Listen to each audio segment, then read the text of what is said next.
On today's episode, we are going to break down all things collagen. We are going to talk about what it is, how it impacts our skin, how it impacts our body, what's happening as we lose collagen, and things that we can do to actually help our collagen production.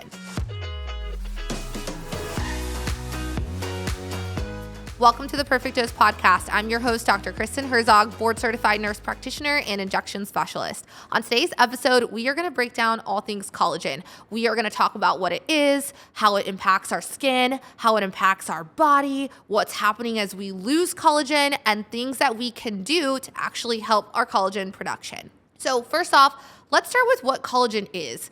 Collagen is a protein in our body. It actually accounts for 30% of our body's protein. It impacts our skin, but not just our skin, it also impacts your joints and connective tissues. As we age, we actually stop producing collagen, and this happens in our mid-20s. Starting at the age of 30, we lose 1% of our collagen every single year. So why does this matter, and what are we gonna see? Well, as I stated before, collagen is a protein in our body, and proteins in our body are accounting for structure. So in our skin, when we think structure, we're gonna think firmness, bounciness, tightness, elasticity. As we lose that structure because our collagen is breaking down, you're gonna notice extra skin sagging, you're gonna notice more fine lines, more wrinkles, changes in your texture, and that's just what's happening in our skin. Now, age is a factor that we can't control. No matter what we do, we're going to age. We can do things to help us look younger, but this is a factor that contributes to collagen loss that is simply out of our control.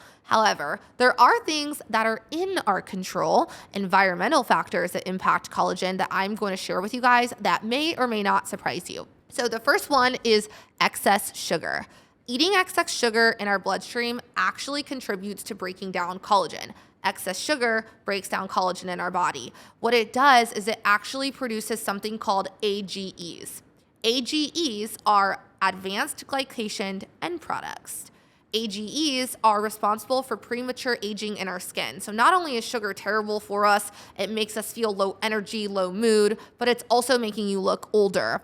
Now, what's really interesting is there's a lot of data that supports if you actually stop eating sugar for 2 weeks, not only will you see clarity in your skin will look brighter, less dull, but you will also notice that you have more mental clarity, you have more energy, better sleep. So this just goes to show that not only is sugar impacting the collagen production in your skin and impacting how you look, but it's also impacting collagen production systemically and impacting how you feel. Now, the next culprit of collagen breakdown is UV exposure. And if you've been following me for a long time, you know that I am constantly promoting to stay out of the sun and wear your SPF. So if you listen to some of my previous podcasts, I talk about how the sun is actually responsible for 90% of visible photoaging on the skin. Now, what you might not have known is that not only is the sun actually making you look older, but it's also, and increasing your risk of skin cancer, but it's also breaking down collagen. So on the outside, we are losing collagen the more we are exposed to UV light, and this is from the sun outside. This is also from UV light and tanning buds. So it's really important to understand that this is something that is in your control that is breaking down collagen. The third thing that impacts our collagen is actually sleep. Lack of sleep increases our cortisol levels. Increased cortisol levels actually break down collagen. More cortisol equals less collagen in your body. And collagen production is actually occurring during your sleep. So it's really important that you're getting between 7 and 9 hours of sleep every single night. There's also some data that shows that just increasing your sleep by 1 to 3 hours per week, you will notice changes in your skin. You will look better, you will feel better, you will have less dark circles, less hollowing, your skin will look brighter, and you'll also have improved mental clarity. So try to get some sleep in order to avoid breaking down your collagen. Now, another thing that really surprised me that contributes to collagen loss in our skin and in our body is actually lack of exercise. So exercise is going to stimulate fibroblasts in our body that are responsible for forming more collagen. So the more we exercise, the more we lift weights, the more that we get daily movement, the better our collagen production is going to be. Now, these are just external factors that we can control to help reduce the collagen breakdown in our skin.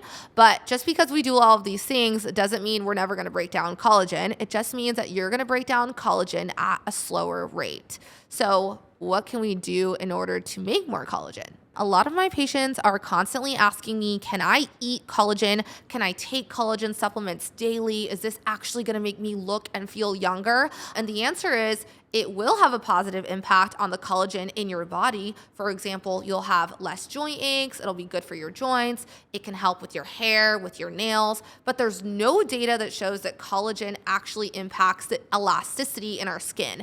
And that's what we talked about before. The elasticity in our skin is what makes our skin firm, bouncy, tight, elastic. So you can keep taking your collagen supplements every single day, but make sure that you're aware it is probably not going to do much in order to reduce fine lines, wrinkles, and improve elasticity in your skin. Something that's going to benefit you more than taking collagen supplements is getting your collagen naturally from animal proteins.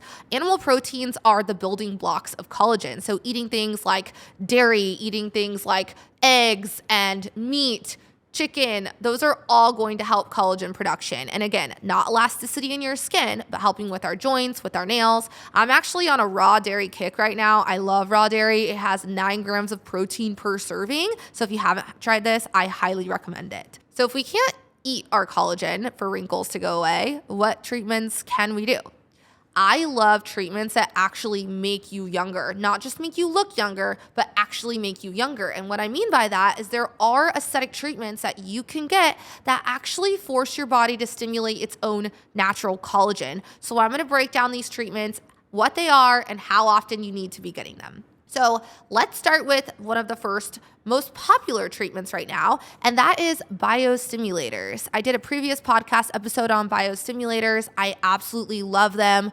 Biostimulators are injectables that force your body to make its own natural collagen. So you've probably heard about these if you're into aesthetics, treatments like Sculptra, Radius. Those are the 2 FDA-approved biostimulators on the market right now.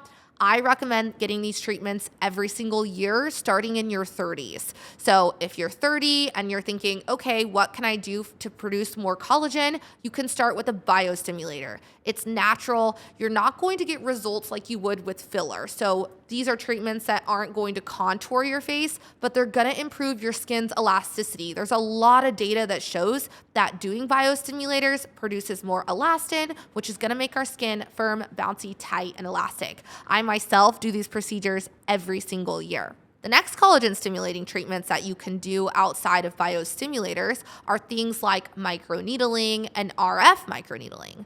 So microneedling is where we actually create a physical injury in your skin using something like a skin pen. The skin pen is the only FDA-approved microneedling device on the market. It's amazing. I use it in my practice. What that does is it creates teeny little micro injuries in your skin, and your body is going to be forced to stimulate its own natural collagen. Then there's something called RF microneedling, which is the same concept but better. RF microneedling is going to use radio frequency in order to stimulate even more collagen. So I like to think of the needles in microneedling as a delivery device for the radio frequency. So the needles are penetrating your skin, radio frequency goes in, and you stimulate collagen. If you're in your 20s, you can get away with just microneedling. If you're in your 30s, I recommend RF microneedling just because we're losing that collagen every single year. So I think we need something a little bit more aggressive than just microneedling alone. Now, other collagen stimulating treatments that I absolutely love that you can do alone or you can also do with the microneedling or RF microneedling is PRP and exosomes. So PRP is platelet-rich plasma. When you think PRP, think vampire facials. Everybody's seen Kim Kardashian post about vampire facials on Instagram.